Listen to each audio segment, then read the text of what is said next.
ญาติโยมท่านพุทธบริษัททั้งหลายวันนี้รายการธรรมประทีปส่องต่างก็ได้มาพบปะกับพ่อแม่พี่น้องศรัทธาสาธุชนญาติโยมแห่งครั้งหนึ่งวันนี้เป็นวันอังคารที่4เดือนมีนาคมพุทธศักราช2568 March 2025 ตรงกับเดือน4ใต้เดือน6เหนือขึ้น6ค่ำปีมะเสงวันนี้ก็อากาศท้องถิ่นก็แจ้งใสสว่างแต่ทางกรมอุตุนิยมวิทยาบอกว่าวันที่6ถึงวันที่8เนี่ยญาติโยมจะมีฟ้าฝนลมแรงทางภาคเหนือจะต้องระมัดระวังเรื่องพายุฝนลมแรงเรื่องของฟ้าผ่าระวังไปอยู่กลางแจ้งอยู่ใต้ต้นไม้สูงสำคัญที่วันที่6ถึงวันที่8นะญาติโยมอันนี้เพิ่งจะแจ้งมาเราก็ต้องระมัดระวังวันนี้วันอังคารได้มาปะปบญาติโยมท่านสาธุชนทั้งหลายก็กระนำสาระธรรมธรรมะมาฝากเพื่อแก่ศรัทธาญาติโยมในช่วงของเดือนมีนาคมเดือนนี้ถือว่าเป็นเดือน6เหนือเปิ้นก็จะมีการทำบุญสุนทานเฉลิมฉลองสิ่งปลูกสร้างอาคารต่างๆแล้วก็ย่างเข้าเดือนเมษาพฤษภานี่ก็จะมีการบวชสามเณรภาคฤดูร้อนบวชสั่งลองคำว่าสั่งลองนี่ก็คือเป็นการบวชลูกแก้วของพี่น้องชนชาติพันธุ์คือพี่น้องชาวไทยใหญ่ที่มีลูกมีหลานเป็นพ่อจายอายุตั้งแต่6 ขวบ 7 ขวบเป็นต้นไปเพิ่นก็เอาลูกเอาหลานมาบวชขอให้ชีวิตเนี่ยได้บวชลูกบวชหลานก็เก็บสตุ้งสตางค์ปัจจัยไว้นมนานหิตำหำสู่เก็บไว้เป็นกลุ่มเป็นก้อนเจิญพี่เจิญน้องบอกว่าในประเทศต่างประเทศได้มาร่วมกินร่วมลู่ร่วมตาลเอาแห่ลูกแก้วแห่สั่งลองกันเป็นที่คึกคืนจะเสี่ยงตะใดมดตะใดบ่กลัวเสี่ยงกลัวมดเพราะว่าครั้งหนึ่งในชีวิตก็ได้บวชลูกบวชหลาน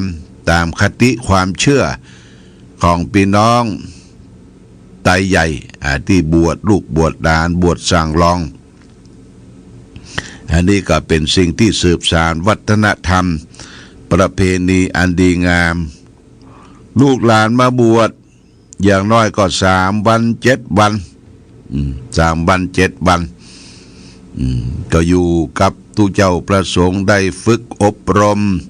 ไหว้พระสวดมนต์ถวายเข้าพาลาถวายเข้าพระเจ้าตอนเจ้าเสียงเจ้าอันนี้ก็เป็นสิ่งที่ดีนะสืบสานมาของวัฒนธรรมเรื่องของการบวชสามเณรบวชสั่งลองให้เราได้รู้ได้รับทราบที่บวชสั่งลองที่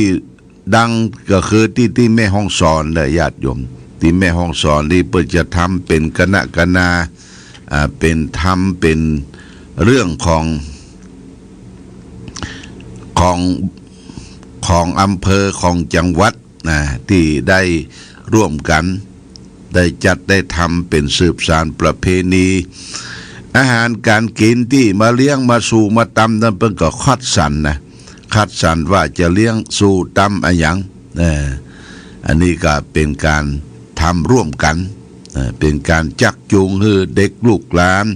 เราชาวพุทธได้มาบวชได้มาศึกษาร่ำเรียน ในพระพุทธศาสนานี่ก็เป็นสิ่งที่ดีนำมาซึ่งประโยชน์แล้วก็เดือนมีนาคมเนี่ยญาติโยมเดือนมีนาคมนี่ก็โดยเฉพาะอย่างยิ่งวันที่12นี่วันที่12เป็นวันมาฆบูชาเนี่ยญาติโยมนะวันมาฆบูชาเดือน6เพ็งบ้านเฮาเนี่ยเป็นวันสำคัญวันหนึ่งวันมาฆบูชาเป็นวันที่พระพุทธเจ้าได้แสดงโอวาทปปติโมกข์หัวใจของพระพุทธศาสนาโทษบัจจัยเดือนมีนาคมวันที่13นี่เป็นวันเดือน6เพ็งวันมาฆบูชาผ่านพ้นละญาติโยมนะเดือน6เพ็งนี่ก็ปกติที่ปุ่นที่วัดถ้ำตับเตาถ้ำตับเตานี่เปิ้นจะมีประเพณีส่งน้ำพระเจ้าตนหลวงอำเภอชัยปราการแต่ก่อนนี้ถ้ำตับเตาอยู่เขตอำเภอฝางการดูแลวัดถ้ำตับเตาสมัยก่อนก็คือเจ้าคณะอำเภอเป็นผู้ประธานเป็นผู้ดูแลเขาก็ปัดปั่นกันไปเป็นแหล่งท่องเที่ยวเป็นรมณียสถานน้ำที่ไหลมาสู่ที่วัดถ้ำตับเตาก็ไหลมาจากถ้ำงามถ้ำงามก็อ้อมไปทางทิศใต้ของถ้ำตับเตาไหลมาละเส้นเย็นใสสะอาดไหลมาฉโลมพื้นที่รอบวัดถ้ำตับเตามีต้นไม้มีอันยังเขียวชอุ่มไปทั่วผู้คนก็ไปถึงประเพณีแต่ก่อนนี่เปิ้นม่วนเปิ้นมีมวยมีลำวงมีอีเก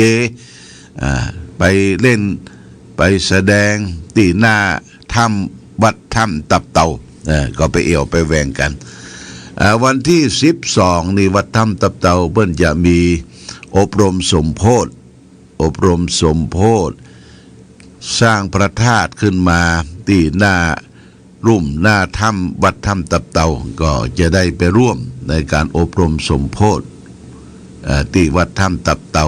แล้วก็เดือน6เพ็งนี่เพิ่นก็จะมีประเพณีส่งน้ำวัดถ้ำตับเตา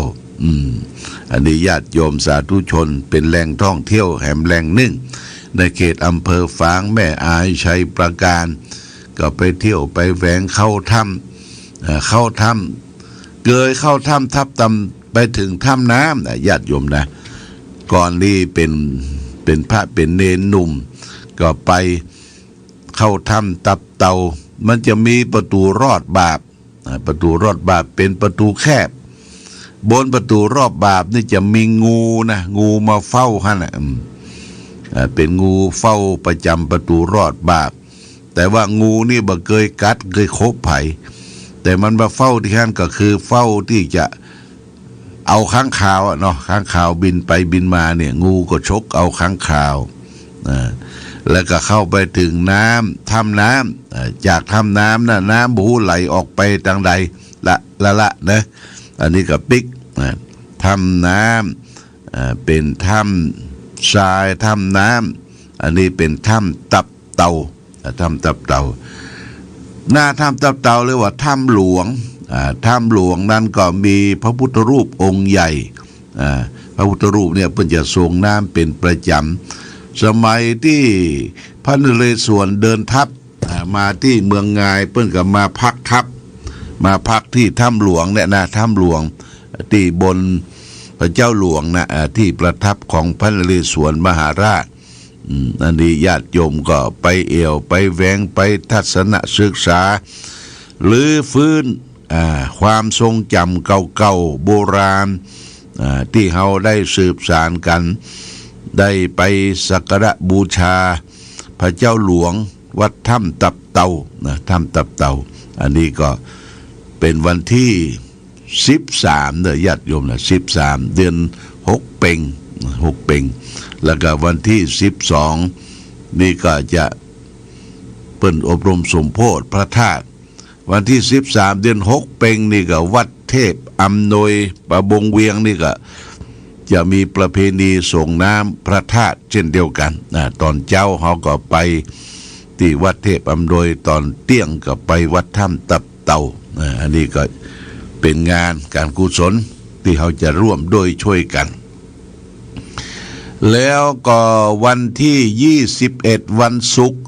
21วันศุกร์ตรงกับแรม8ค่ำแรม8ค่ำเดือน6เหนือแรม8ค่ำอาตมาพร้อมด้วยคณะศิษยานุศิษย์ก็จะได้เดินทางไปเมืองเชียงตุงเมืองเชียงตุงเมียนมาเพราะว่าวันที่22วันเสาร์นั้นตรงกับวันเกิดของอาตมาตรงกับวันเสาร์22ปีนี้เป๊ะตรงเป๊ะครบ73ปีก็ไปถึงเมืองเชียงตุงแล้วก็วันที่21วันศุกร์วันที่22ก็จะได้ร่วมกันทำบุญสืบชะตาที่วัดหนองนวลวัดหนองนวลวัดที่เปิ้นเคยยกยอเป็นครูบานะวัดหนองนวลเนี่ยเปิ้นยกยอคือหลวงพ่อได้เป็นครูบาเมืองเชียงตุงแล้วก็จากนั้นหลังจากที่สืบชะตาถวายจตุปัจจัยทายทานพระสงฆ์เถระจากเมืองเชียงตุงที่เปิ้นมาเจริญพระพุทธมนต์สืบชะตาแล้วก็จะได้ถวายผ้าป่า1 กองที่วัดหนองนวลเพื่อสมทบสร้างหอฉันสมทบสร้างโรงครัวเนาะเปิ้นแปลงโรงครัวอันนี้ก็เสร็จพิธีตัวนั้นฉันเพลฉันเรียบร้อย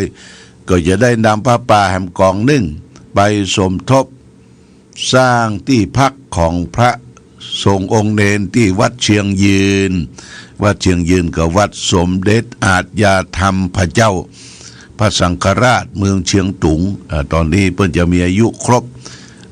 100 ปีนะจะครบ100 ปีนะเดือนพฤษภาคมที่จะครบ100 ปีจากที่เมืองไปที่วัดเชียงยืนแล้วก็จะเลยไปทอดพระป่าแห่งกองตอนเย็นคิดว่าจะไปกินข้าวค่ำที่วัดพระสิงห์ในเมืองเชียงตุงคือวัดพระอาจารย์สยามพระสยามที่ท่านเปิ้นจะมีการก่อสร้างวิหารเพราะฉะนั้นจึงขอขอบคุณอนุโมทนากับญาติโยมท่านสาธุชนที่มีจิตเมตตาศรัทธาได้ร่วมด้วยช่วยกันก็ที่ได้บริจาคมาแล้วก็มีแม่มีชัยพินโยภาสบ้านปังปอย1,000 บาทแม่อามกรดคำบ้านปังปอย190 บาทพ่อหมออินทร์แม่จงดีเชื้อคันธาได้จองไว้จะนำปัจจัยมาถวาย 1,500 บาทก็หมายความว่าที่ไหน500เราจะได้แบ่งคุณวัฒนาพรกิตติกุลเจ๊แดงได้รับปากเป็นเจ้าภาพไว้ 3,000 บาทคุณป้อบุญธรรมแม่รัตนาสังคำฟันบ้านป่งหนองเวียงป่าเป้า 1,000 บาทอันนี้เป็นฐานเบื้องต้นแจ้งไว้นะญาติโยมยังมีแหมหลายวันอยู่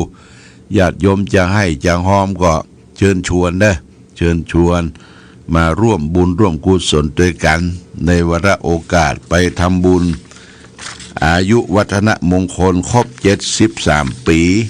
นี้ก็จะได้ไปทำบุญที่เชียงตุงเนาะที่เชียงตุงไปส่งเสริมพระพุทธศาสนาฟื้นฟูศาสนาสร้างสาวรวัตถุไว้ในวัดวาอารามต่างๆเมืองเชียงตุงที่ได้เปิ้นสร้างไว้นมนานเป็นการสร้างใหม่ก็ดีบูรณะปฏิสังขรณ์ก็ดี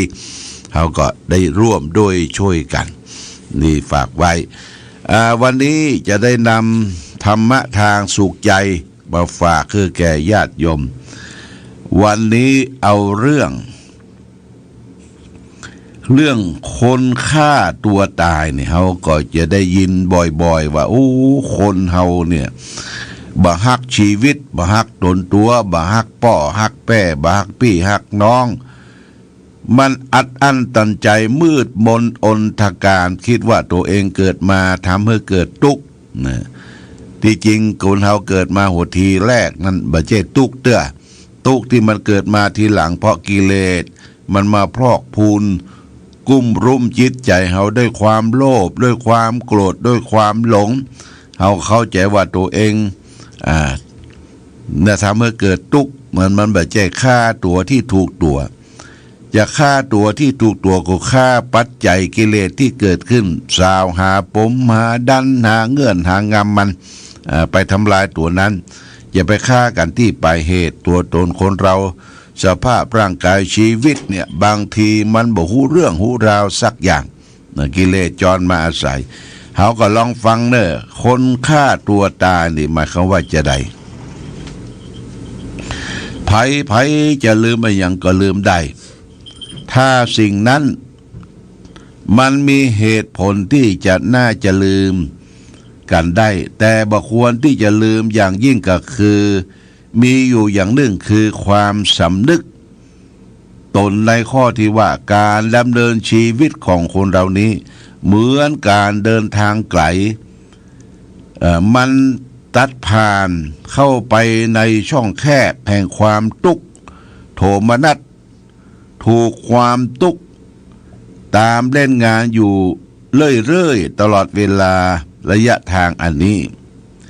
คนที่เขามีความสุขยิ้มแย้มแจ่มใสที่เราได้หันกันอยู่ทุกวันนี้บ่ใช่ว่าเขาบ่มีความทุกข์อย่าไปคิดถึงอิจฉาเขาเลยและอย่าคิดน้อยเนื้อต่ำใจว่าตัวเองเป็นคนอาภัพ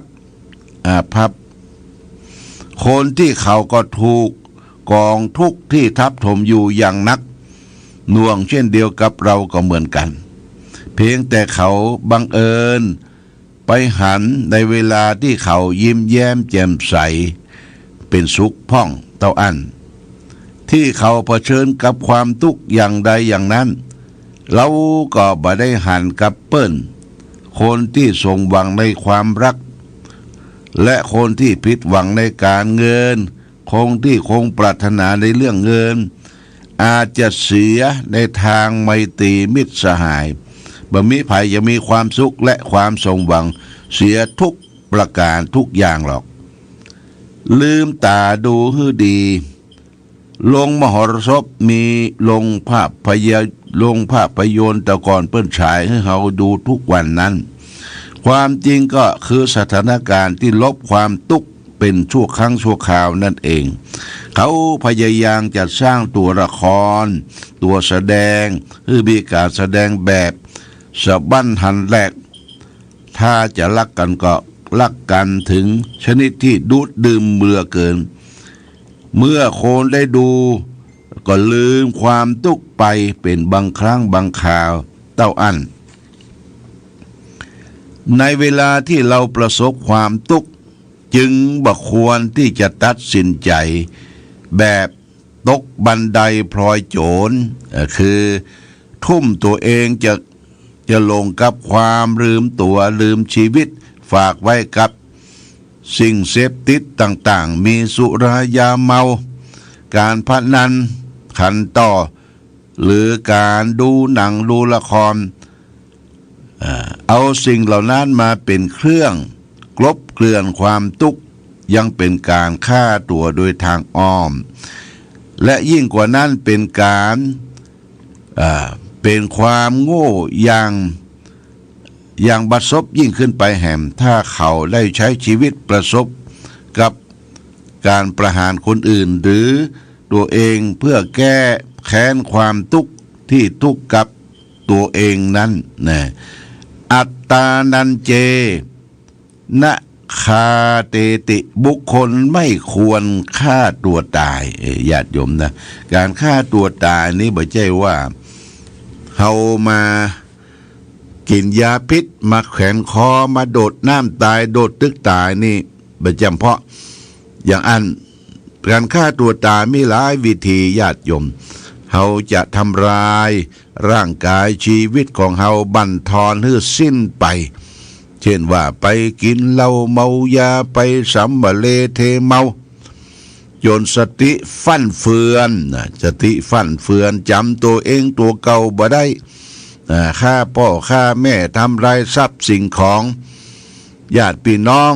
เข้าใกล้บ่ได้เนี่ยตาขวางญาติโยมนี่ก็เป็นฆ่าตัวตายเหมือนกันฆ่าตัวตายเพราะฉะนั้นเราต้องฝึกฝนให้ตัวเราเนี่ยเป็นอิสระในความคิดเป็นอิสระในการดำเนินชีวิตและเราก็ต้องต้องดูต้องพอคนอื่น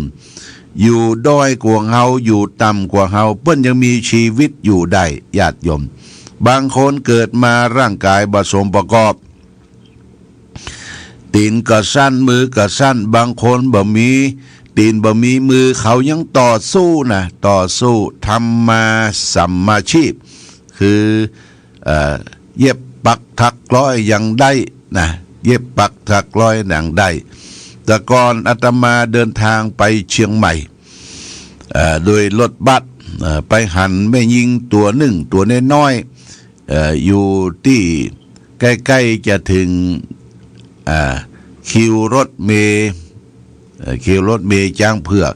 ขายชิ้นหมูญาติโยมขายชิ้นหมูเอามือก้อมด้อมกิ้มตัดถือมีดโคกชิ้นหมูขายคล่องแคล่วว่องไวทั้งที่ว่ามีอาการบะครบมีมือข้างเดียวแล้วก็มีแหมแก้มหนึ่งกินดิบมือมืนกุดไปนี่เพื่อยังมีชีวิตต่อสู้คนเฮาจะไปท้อถอย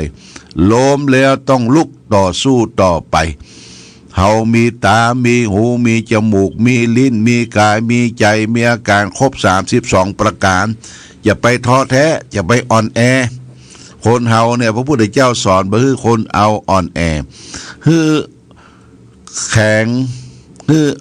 อ่อนนอกคืออ่อนนอกแข็งในอ่อนนอกแข็งในจะใดก็คือมีจิตใจเข้มแข็งร่างกายนี่เป็นคนที่มีความกิริยาวาจาเรียบร้อยอุจาเรียบร้อยทำเรียบร้อยแต่จิตใจเข้มแข็งถึงวันนี้เฮาบ่มีจิตใจเข้มแข็งวันไหวไปกับสภาพกับสิ่งแวดล้อมเวิ่งไปเรื่องนั้นเวิ่งไปเรื่องนี้เปิ้นเป่าหูมาเป่าหูน้อยก็เวิ่งไปละญาติโยมเพราะฉะนั้นโบราณเปิ้นจึงเฮานี่หูนักเนี่ยจะใดเมื่อเฮาได้อพยพมาปุ้น12ยุไทยน่านเจ้าหนองแสมาสู่แว่นแคว้นสุวรรณภูมิเนี่ยคนเท่าแต่ก่อนเลยเปิ้นมีหูเนอะบอกว่าปจายแม่ยิงมีหูเอาอย่างใส่ตรงกงตังกลางเพื่อให้เป็นปุคละธิฐานว่าเฮาหูนักไม่ใช่หูเบานะให้เชื่อมั่นในตนเองเชื่อมั่นในคำสอนเชื่อมั่นในครูบาอาจารย์ที่เปิ้นสอนเชื่อมั่นในคำสั่งคำสอนของพ่อแม่อย่าไปหูเบาคนหูเบาเนี่ยมันเหมือนกับปุยนุ่นเหมือนกับสำรีเนี่ยบินไปอยู่บนอากาศได้ลมตีไปปัดมาเวิ่งไปเวิ่งมาเพราะฉะนั้นเราต้องเป็นคนหนักแน่นในตนเองมีสติมีความรู้มีความอดทนต่อสู้ชีวิตดึงประสบความสำเร็จและอย่าหันว่าชีวิตนี่มีค่าชีวิตของเขานี่มีค่านะญาติโยมกว่าจะมาเป็นผู้เป็นคนดำรงตนขึ้นมาได้เนี่ยพ่อแม่ได้ชุบเลี้ยงพอกอยมาเสียเงินเป็นล้านอย่าไปคิดตัดช่องน้อยแต่พอตัวคิดเอาตัวเองรอดว่าตายไปแล้วก็หมดไปบ่ใช่